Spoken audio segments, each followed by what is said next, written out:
Hello friends, welcome to CurioVerse channel. Today we are going to know about the animal surviving since 100 million years ago. Are you curious about it? Which animal will do so? So let's begin. There is an animal on this planet that can eat something larger than its own head. In some cases, larger than its own body. It does without hands, without chewing, even without blinking because it has no eyelids.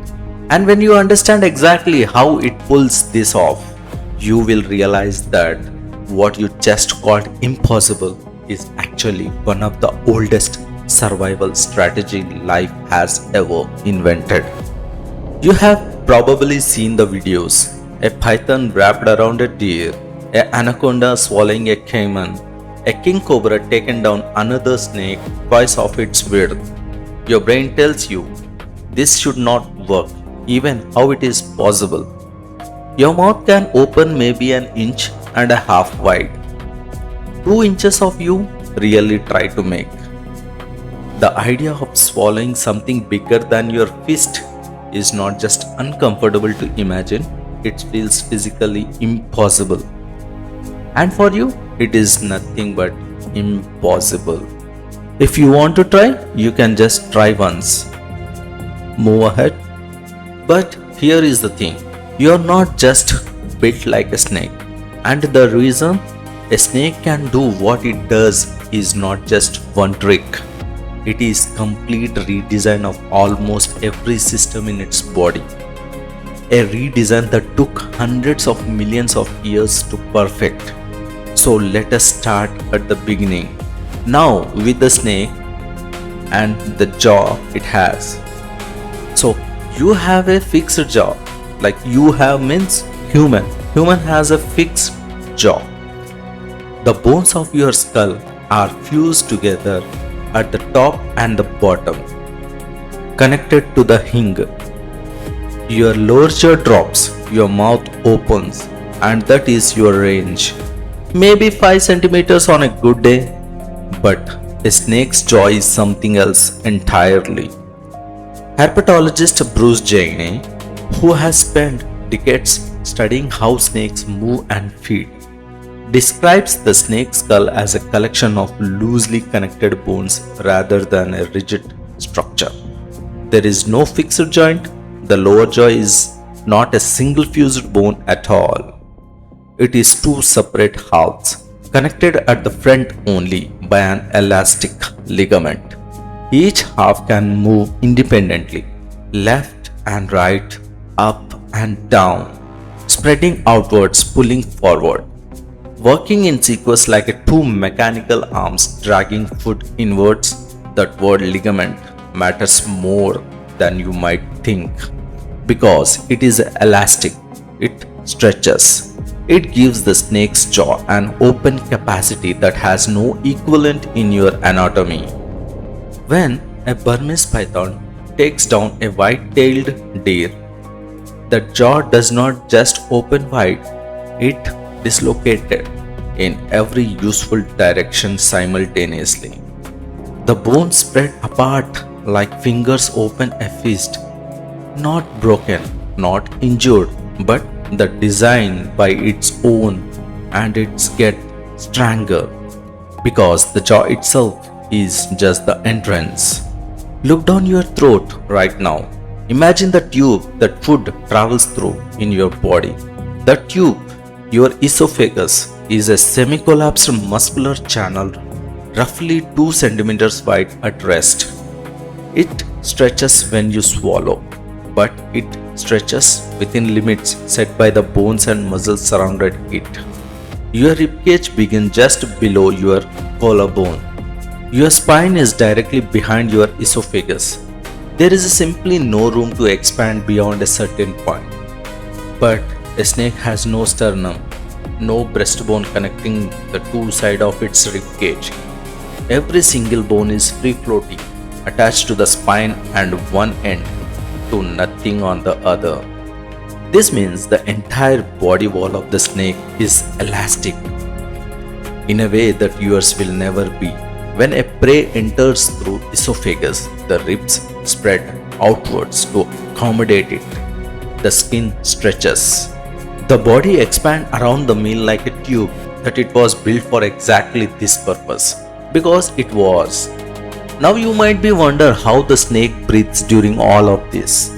Because swallowing a large meal takes time, minutes, sometimes even hours. Large python consuming a sizable prey item can spend 30 to 40 minutes just moving it down the body. During this entire process, the snake airway is completely blocked, except the snake has a glottis. This is a small muscular tube, almost like a built-in snorkel, positioned at the front of the mouth. When the prey is being swallowed, the glottis extends outwards, poking out from the side of the mouth, allowing the snake to breathe continuously around the obstruction. It is one of the most elegant anatomical solution in vertebrate evolution. The snake does not hold its breath while eating. It just relocates where breathing happens. But the story does not end when the food is swallowed, because now the snake has to digest something that ate, in some cases, equals or exceeds its own body mass. Here is where biology starts to look like science fiction. Stephen Secor is a physiologist at the University of Alabama who has dedicated a significant portion of his career to what happens inside a snake after it eats. What he found changed how biologists think about metabolism itself. When a Burmese python has not eaten, its digestive system is essentially shut down. The intestinal lining is thin. The organs are small. The metabolic rate is barely above resting. The snake is, in a very real sense, running on a minimum power. Then it eats. Within 24 to 48 hours of consuming a meal, the snake's digestive organs undergo a transformation with almost no parallel in vertebrate biology. The small intestine increases in mass by 60 to 100%. The stomach lining thickens. The liver doubles in size. The pancreas expands. Heart mass increases. Acid production surges, and the snake's metabolic rate skyrockets. In some species, Secor measured metabolic increases up to 44 times the resting rate. Not 44% higher, 44 times higher. Imagine your body doing the equivalent of running a marathon simply to digest dinner. This is called specific dynamic action. And while all animals experience some version of it after eating, in snakes it is taken to a physiological extreme that scientists are still trying to fully explain. The energy cost of digestion in large constricting snake is so high that if the prey item turns out to be indigestible, or if the snake is disturbed and forced to regurgitate, the metabolic investment that was already spent is simply lost. The snake gambled and lost, which is one reason snakes in the wild do not eat casually. A failed feeding event is expensive in a way that goes beyond the stomach.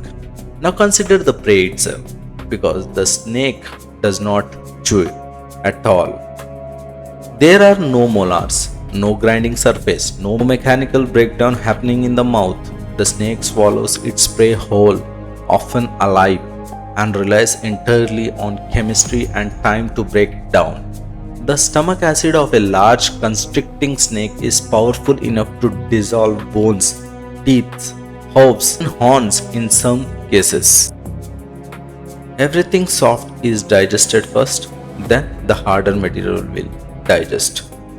The whole process can take days to weeks depending on the size of the meal and the ambient temperature. Temperature matters because snakes are ectothermic, what people used to call cold-blooded. Their body temperature tracks the environmental rather than being self-regulated the way yours is. And since digestion is a chemical process driven by enzymes, and since enzymes work faster at higher temperature, a snake digesting a large meal will often seek out warm spots deliberately. Basking after eating is not laziness, it is metabolic optimization. Snake is using external heat as a tool to run its internal factory more efficiently. This also explains something you may have noticed about snakes in captivity or in the wild. They can go extraordinary length of time without eating at all. A large python can survive a year or more without a meal.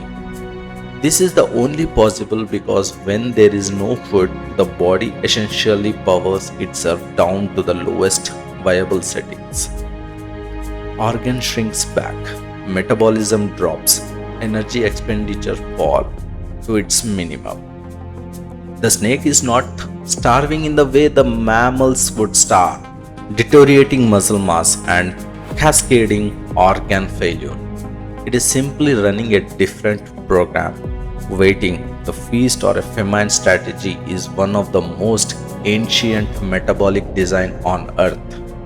Snakes appeared roughly 100 million years ago, evolved from lizard ancestors that can themselves be around for 10 of millions of years before that. The ability to eat rarely, eat enormously when the opportunity arises, and then simply wait, made them extraordinarily resilient across vast stretches of geological time. Since ice ages, mass extinctions, habitat collapse. The snakes that could eat one massive meal and then go months without another one had a survival edge that their more metabolically demanding competitors did not. And here is the part that lands closest to you. Researchers studying snake digestion has begun applying what they find to question in human medicine. The way a python's heart rapidly enlarges after eating and then safely returns to the normal size has attracted the attention of cardiologists studying cardiac hypertrophy, which is abnormal heart enlargement in humans that is often dangerous.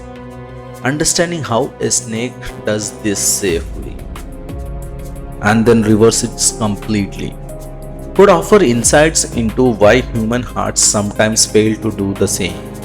The extreme metabolic flexibility of snake digestion has also drawn interest from researchers working on metabolic syndrome, obesity, and the fasting physiology. The snake, in other words, is not just curiosity, it is a data source. You began this video watching something that seems impossible. An animal without hands, without teeth built for cutting, without a fixed jaw or fused chest, sidling a whole living creature down its body and dissolving it with chemistry over the course of days. It's looked like a trick, like something that sounds not work. But now you know it is not a trick. It is engineering, ancient, refined, ruthlessly efficient engineering that has outlasted most of what evolution has ever tried. And the next time you sit down to eat your meal, cut into the small bites, chew it thoroughly, followed through a throat built for exactly your food size.